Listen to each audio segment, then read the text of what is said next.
Après une année 2008 pleine de promesses en termes de contenu et de résultats, 2009 ne restera pas dans les annales pour la formation d'Angesco. Alors pour oublier 10 derniers mois compliqués compte tenu de leur fin de saison dernière où ils se sont complètement écroulés et un début de championnat en deçà des objectifs, les Angevins disposent de 2 rencontres avant la trêve. D'abord contre Metz dès demain et ensuite face à Nantes mardi prochain pour clore en beauté une année 2009 décevante.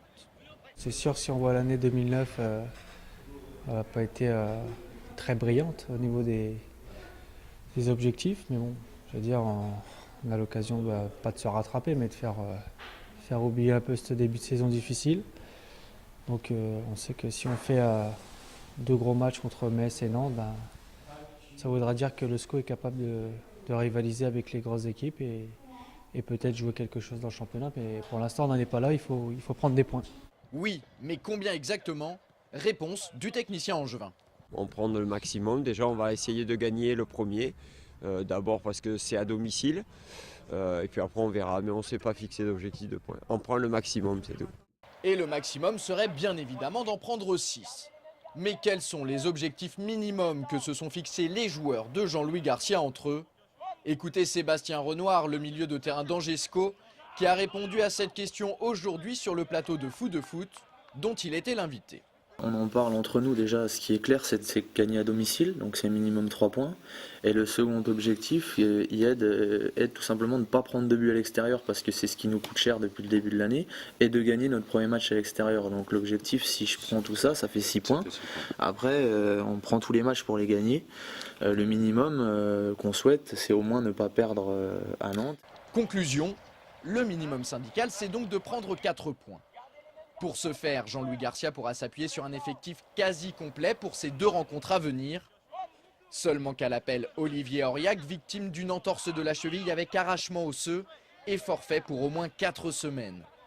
Une absence préjudiciable si l'on s'en tient à la forme du moment du milieu récupérateur du SCO.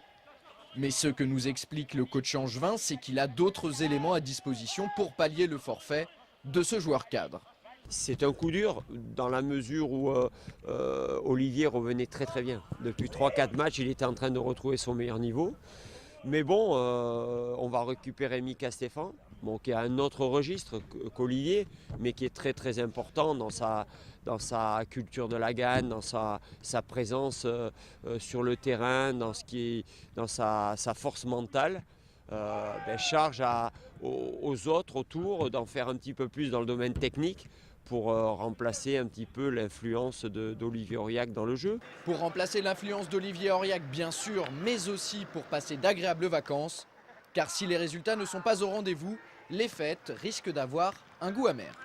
A noter que la rencontre entre le SCO et Metz sera rediffusée sur notre antenne à partir du lundi 21 décembre à minuit. Des rediffusions sont également programmées le mardi 22 à 16h30 et 21h30 ainsi que le mercredi 23 à 15h. Prochain rendez-vous avec votre magazine SCO News le mardi 5 janvier 2010. D'ici là, toute l'équipe d'Angers 7 vous souhaite de très bonnes fêtes de Noël. Salut et à l'année prochaine.